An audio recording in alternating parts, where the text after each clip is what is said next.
प्रिय साथियों, इसके पहले के वीडियो में हम लोगों ने प्रश्नावली 3.1 का बेसिक और साथ ही साथ उदाहरण 1 को हल किया था।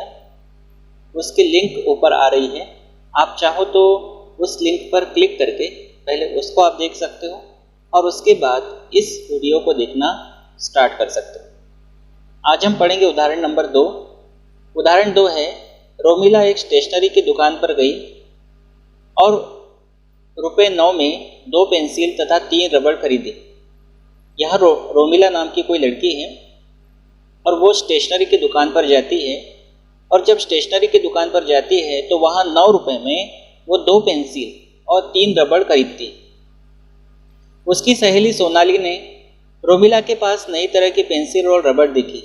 अब रोमिला की सहेली है सोनाली, उस सोनाली ने रोमिला के पास जब नई तरह की पेंसिल और रबड़ देखी तो उसने भी स्टेशनरी की दुकान पर जाकर ₹18 में उसी तरह की 4 पेंसिल और 6 रबड़ खरीदी।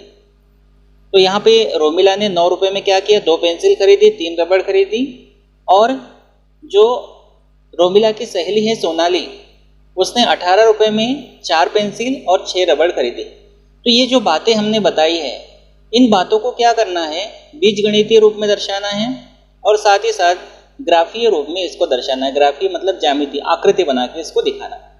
तो 2 तरीके से हमको इसको व्यक्त करना है। तो यहाँ पे 2 चीज़ों की बात हो रही है, एक तो यहाँ पेंसिल की बात हो रही है और दूसरा रबड़ की बात हो रही है। अब रोमिला 2 पेंसिल और 3 रबड़ खरीद रही है ₹9 में और उसकी सहेली जो सोनाली है वो 4 पेंसिल और 6 रबड़ खरीद रही है ₹18 में। तो ये जो बातें हैं, हमको यहाँ 1 पेंसिल और 1 रबर का मूल्य दिया नहीं है कितना है, तो इन बातों को क्या करना है, हमको बीजगणितीय रूप में दर्शाना है। बीजगणितीय रूप का मतलब क्या होता है, एक्स और वाई के रूप में दर्शाना।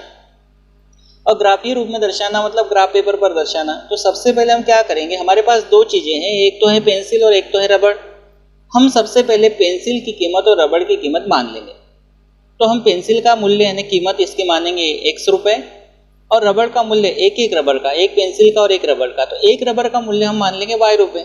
तो एक पेंसिल का मूल्य ₹X ले लिया, एक रबड़ का मूल्य हमने Y ले लिया। अब सबसे पहले बात आती है रोमिला की। रोमिला ने क्या किया, 2 पेंसिल और 3 रबड़ खरीदा। अब एक पेंसिल की कीमत है ₹X, एक पेंसिल की कीमत कितनी, ₹X है, तो 2 पेंसिल की कितनी होंगी, 2X। एक रबड़ की कीमत कितनी है, Y, तो 3 रबड़ की कितनी होगी, 3Y। तो 2X और 3Y जब इन दोनों को जोड़ेंगे तो कितना होगा, ₹9, क्योंकि ₹9 लेकर गई थी वो स्टेशनरी। ये हमारा समीकरण नंबर 1 हो गया। फिर से प्रश्न के अनुसार क्या कहता है कि सोनाली जो है ₹18 लेकर गई स्टेशनरी की दुकान पर और उसने उसी तरह की 4 पेंसिल और 6 रबड़ खरीदी। तो एक पेंसिल का मूल्य X है तो ये हो जाएगा 4X, और यानी कि प्लस मान सकते हो आप। एक रबड़ का मूल्य ₹Y है तो 6Y, तो क्या होगा, 4X प्लस 6Y बराबर कितने रुपए लेकर गई थी सोनाली, 18। इस तरह से 4X प्लस 6Y बराबर हो जाएगा 18। तो ये समीकरण 1 और समीकरण 2 अगर आप ध्यान से देखेंगे तो ये दोनों के दोनों समीकरण जो है X और Y के रूप में है। और आप जानते हैं X और Y के रूप में दर्शाना, इसका मतलब ही होता है कि बीजगणितीय रूप में दर्शाना। इस तरह से हमने क्या कर लिया, इस तरह से हमने जो हमको तथ्य दिए थे, जो बातें हमको दी थी रोमिला के बारे में और सोनाली के बारे में, उन बातों को हमने यहाँ पर क्या किया, यहाँ पर X और Y के रूप में दर्शाया। और X और Y के रूप में दर्शाने का मतलब क्या है, X और Y के रूप में दर्शाने का मतलब ही है बीजगणितीय रूप में दर्शाना। अब हमको इसका ग्राफीय रूप देखना है। ग्राफीय रूप के लिए हम क्या करते हैं, आप जानते हैं कि ये जो रैखिक समीकरण मिले हैं इनसे हमको 2-2 बिंदु प्राप्त करना है। तो पहला समीकरण क्या है, समीकरण 1 लेके चलते हैं। समीकरण 1 से समीकरण 2X प्लस 3Y बराबर ये है 9। तो यहाँ पर हमको क्या करना है, यहाँ पर हमको इस तरह से टेबल बनाना है और टेबल बनाने के बाद हमको X और Y के 2 मान चाहिए यहाँ पर। तो X यहाँ लिख देंगे, Y यहाँ पर लिख देंगे और इसके 2 मान चाहिए।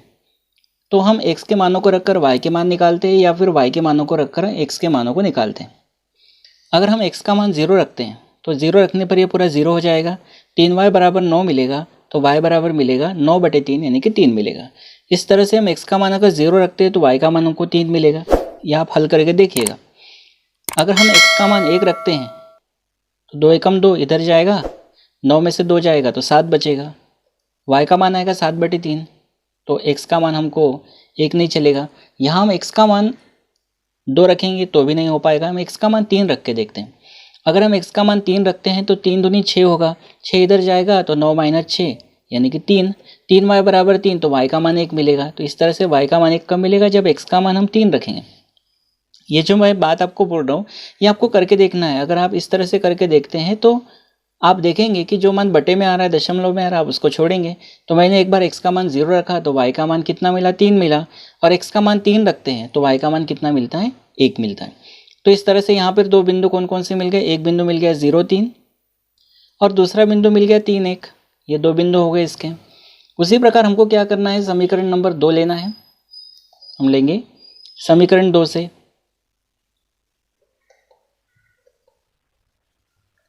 अब समीकरण 2 क्या है हमारा? 4x + 6y बराबर 18।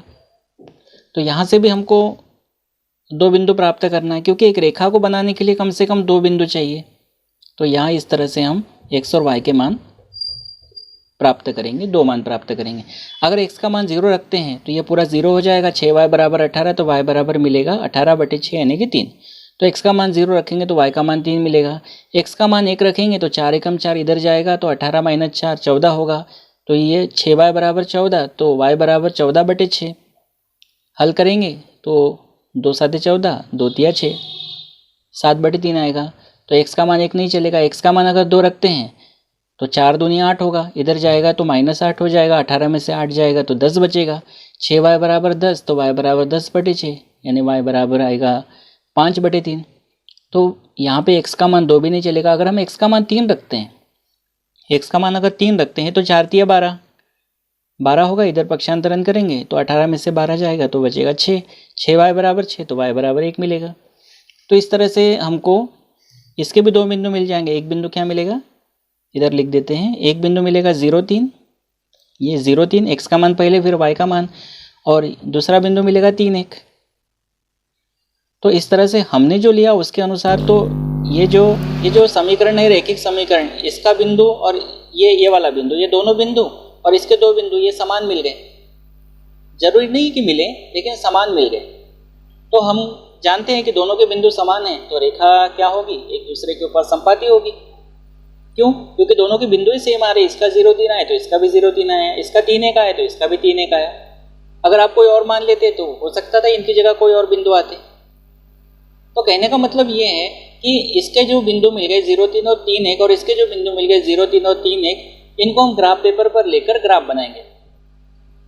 ग्राफ पेपर पर लेकर ग्राफ बनाएंगे तो वो उसका ग्राफीय रूप होगा। तो इस तरह से हम ग्राफ पेपर ले लेते हैं और इसका ग्राफ बनाते हैं। इसके लिए हम 2 अक्ष बना लेते हैं। आप जानते हैं 2 अक्ष बनाना है। ऊर्ध्वाधर जो होता है वो होता है हमारा y अक्ष, ये बना लिया y अक्ष। और जो क्षैतिज होता है वो कौन सा अक्ष होता है? x अक्ष होता है। तो ये हम बना लेते हैं x अक्ष इस तरह से। तो इसको भी तीर का चिन्ह इस तरह से बना देते हैं। यहाँ पे 0 होगा, 0 मतलब मूल बिंदु होता है ये। यहाँ पे धनात्मक होंगे, इसको x नाम दे देते हैं। ये होता है इधर x डैश। उसी प्रकार ये होता है आपका y और यहाँ होता है y डैश।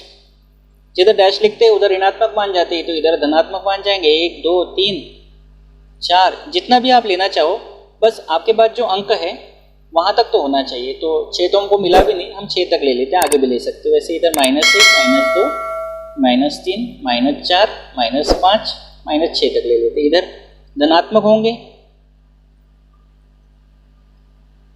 उसी प्रकार यहाँ पर ले लेते हैं, माइनस में रहेंगे -1, -2, -3, -4, -5 और -6 और भी आगे ले सकते हैं -7। तो सबसे पहला हमारा बिंदु क्या मिला? समीकरण 1 से 0, 3 मिला और 3, 1 मिला। तो 0, 3 कहाँ होगा? 0 को देखना है x अक्ष पर, तो 0 तो यही है और 3 है। 3 को देखना y अक्ष पर, तो ये 3 है। तो ये हमारा एक बिंदु मिल गया। इस बिंदु का नाम है 0, 3। 0 x अक्ष पे देखा और 3 देखा y अक्ष पर। दूसरा बिंदु क्या है हमारा? दूसरा बिंदु है 3, 1। 3 देखेंगे x अक्ष पर और 1 देखेंगे y अक्ष पर। दोनों को आगे बढ़ाएंगे तो यहाँ मिलेगा, ये होगा हमारा बिंदु 3, 1। 3, 1 दोनों बिंदुओं को मिला देते हैं। एक रेखा के द्वारा दोनों बिंदु से होकर जाने वाली रेखा हम खींचेंगे इसको इस तरह से मिला देते हैं, कितना भी आप आगे बढ़ा सकते हो। तो ये हमको जो रैखिक समीकरण हमारा था 2x + 3y = 9, इससे हमको ये रेखा मिली, तो कहीं पर भी हम इसका नाम लिख देते हैं, यहाँ लिख देते हैं 2x + 3y = 9। अब आप जानते हैं कि दूसरे बिंदु भी हमको वैसे ही मिले हैं 0, 3 और 3, 1, और इसके भी मिले हैं 0, 3 और 3, 1, तो इसके बिंदु भी सेम है, तो रेखा इसी के ऊपर आएंगी, तो हम दूसरे कलर के पेन से बना लेते हैं।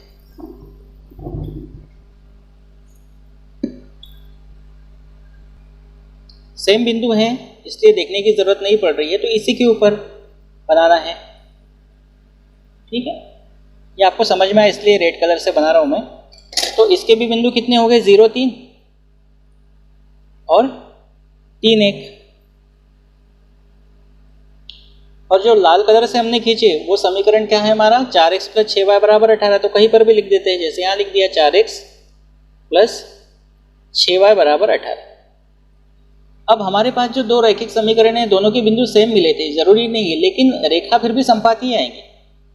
बिंदु भले अलग अलग मिलेंगे लेकिन वो ऐसे बिंदु मिलेंगे कि वो इसी रेखा पर आएंगे। और आप जानते हैं, मैंने आपको बताया था कि जब दोनों रेखाएं एक दूसरे के ऊपर संपाती होती है तो जो रैखिक समीकरण युग्म होता है उस रैखिक समीकरण युग्म के अनेक हल होते हैं। पूछा नहीं था यहाँ पे, लेकिन इसके हल कितने होंगे, अनेक हल होंगे। तो इस तरह से आपका ग्राफ पेपर है, इसको हमने बना दिया, ग्राफीय रूप में इसको दर्शा दिया। तो ये आपका उदाहरण नंबर 2 होता है, रोमिला और सोनाली वाला।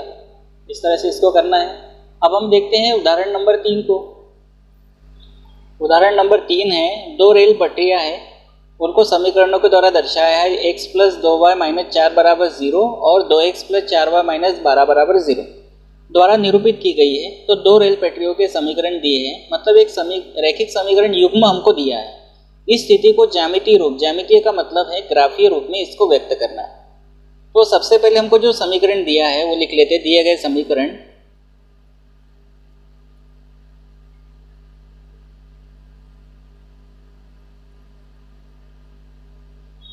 पहला समीकरण दिया हमको x + 2y - 4 = 0। तो हम क्या करते हैं, जो हमको रैखिक समीकरण दिया हुआ है इससे हम x और y के मान प्राप्त कर लेते हैं, क्योंकि हमको यहाँ पर बीजगणितीय रूप में तो ऑलरेडी दिया हुआ है, हमको सिर्फ इसका ज्यामितीय रूप यानी ग्राफीय रूप इसका दर्शाना है, तो x और y। तो हम पहले x का मान यहाँ रखते हैं 0, x का मान 0 रखेंगे तो y का मान कितना मिलेगा, देखिए थोड़ा सा आपके लिए रफ कार्य कर देते हैं। पिछले गणित को हमने फास्ट किया था, इसको थोड़ा सा बता देते हैं। x का मान 0 रखेंगे तो 0 + 2y - 4 = 0। हल करेंगे तो 2y बराबर ये आ जाएगा 4, तो y बराबर मिलेगा 4/2, 2 से 4 कैंसिल होगा 2 बार, तो यहाँ आ जाएगा 2। x का मान 0 लिया तो y का मान हमको 2 मिला।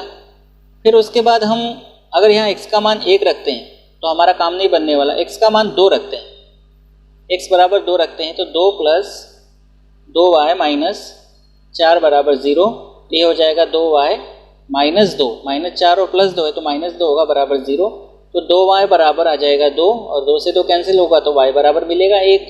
इस तरह से हम जब x का मान 2 रखते हैं तो y का मान कितना मिलता है, 1। इस तरह से यहाँ पे ये जो रैखिक समीकरण दिया है इसके दो बिंदु कौन कौन से मिलेंगे, 0, 2, 1 ये वाला बिंदु, और दूसरा बिंदु मिलेगा 2, 1। इन दोनों बिंदुओं को हम ग्राफ पेपर पर दर्शाएंगे।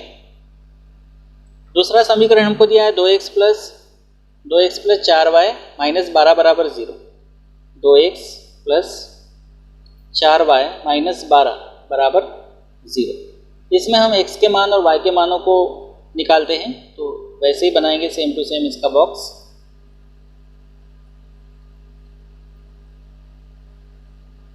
x का मान 0 रखेंगे तो 0 रखने पर ये पूरा 0 हो जाएगा, 4y = 12, तो y का मान मिलेगा 3। और उसके बाद हम x का मान 1 अगर रखते हैं तो हमारा काम नहीं बनने वाला, हम यहाँ x का मान 2 रखते हैं।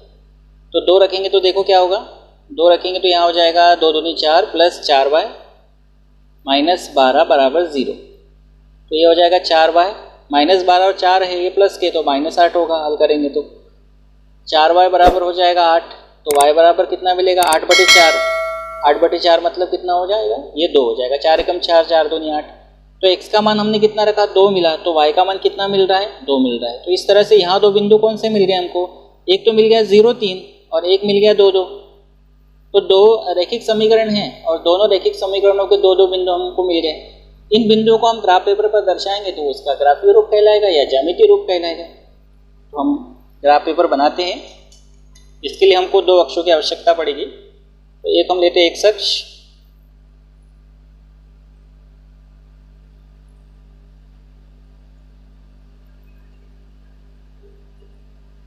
और एक हम लेते हैं वाई अक्ष।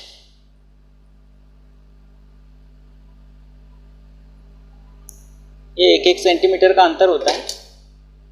तो ये इस तरह से इसको ऐसा बना देते हैं। तो यहाँ बीच में आप जानते हैं होता है मूल बिंदु, इधर होते धनात्मक मान 1 2 3 4 5 6 तक ले ली, इधर भी धनात्मक होते हैं।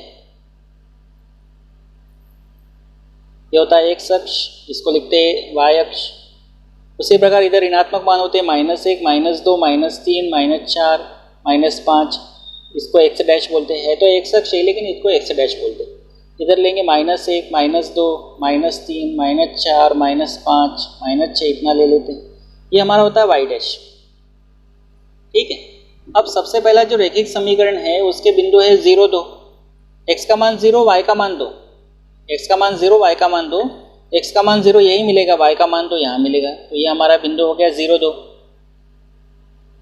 उसी प्रकार दूसरा बिंदु क्या है 2 1, x का मान 2 y का मान 1, x का मान 2 y का मान 1, x का मान 2 y का मान 1, इनको आगे बढ़ाते तो यहाँ मिलेगा। तो ये हमारा बिंदु हो गया, इसको बोलेंगे 2, 1। दोनों बिंदुओं को मिलाने वाली एक रेखा खींच लेते हैं।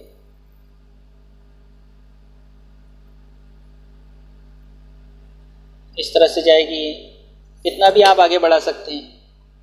तो एक रैखिक समीकरण से ये हमारी रेखा मिली। इस रेखा का नाम है x प्लस, यहाँ लिख देते हैं x प्लस 2y माइनस 4 बराबर 0। यही वाली है हमारी एक रेखा, x प्लस 2y माइनस 4 बराबर 0। अब दूसरे बिंदु है 0 3 और 2 2। तो 0 3 कहाँ है? 0 तो यही है, 3 यहाँ मिलेगा। तो ये हो गया 0 3। उसके बाद है 2 2, तो 2 x अक्ष पर यहाँ है और y अक्ष पर यहाँ, इसको आगे बढ़ाएंगे तो यहाँ मिलेंगे। तो ये बिंदु हो गए 2 2। दोनों बिंदुओं से होकर जाने वाली एक रेखा खींचते हैं। दो बिंदुओं से होकर जाने वाली एक रेखा खींचते हैं। इस तरह से आएगी। अब देखिए दोनों रेखाएं जो है, दोनों रेखाएं एक दूसरे को कहीं नहीं काटेगी। इस रेखा का नाम लिख देते हैं, क्या है 2x, कहीं पर भी लिख सकते हैं। 2x प्लस 4y माइनस 12 बराबर 0, यही है ना। 2x प्लस 4y माइनस 12 बराबर 0। ये दोनों रेखाएं जो है ये ग्राफीय रूप तो कंप्लीट हो गया। दोनों रेखाएं क्या कहीं पर भी एक दूसरे को प्रतिच्छेद करेगी? नहीं करेगी, क्योंकि दोनों रेखाएं एक दूसरे के समांतर जा रही है। और जब दोनों रेखाएं एक दूसरे के समांतर जाएगी मतलब एक दूसरे को कहीं पर भी प्रतिच्छेद नहीं करेगी। और जैसा कि क्वेश्चन ही है ना, क्वेश्चन क्या है, 2 रेल की पटरियाँ, और 2 रेल की पटरियाँ भी क्या होती है, एक दूसरे के समांतर होती है। तो यहाँ से भी आप अंदाजा लगा सकते हैं कि यहाँ पर ग्राफ कैसा बनना चाहिए था। यहाँ पे जो दो रेखाएं बनने वाली थी वो समांतर तो बनना ही था, क्योंकि रेल की पटरियों वाला क्वेश्चन। और जब दो रेखाएं एक दूसरे के समांतर है तो कहीं पर नहीं मिलेगी। और आप जानते हैं, मैंने बेसिक में बताया था कि जब दो रेखाएं एक दूसरे के समांतर होती है तब जो रैखिक समीकरण युग्म होता है उसका कोई हल नहीं होता। ये हमने पढ़ा था बेसिक में। तो इस तरह से ये आपका जो उदाहरण दिए हैं उसका ग्राफ ये कंप्लीट हो गया। आप नोट करते चलिएगा, बराबर समझते हुए उसको नोट करते चलिएगा। तो ये बना उदाहरण नंबर 3 का ग्राफ। इसके बाद का जो अगला वीडियो हम लेकर आएंगे उसमें हम प्रश्नावली 3.1 के तीनों क्वेश्चंस को हल करेंगे। आप इसको बहुत अच्छे से तैयार कर लीजिएगा। और अभी तक अगर आप लोगों ने मेरे चैनल को सब्सक्राइब नहीं किया है तो मेरे चैनल को सब्सक्राइब कर लीजिए, बेल आइकन को प्रेस कर लीजिए। Thank you.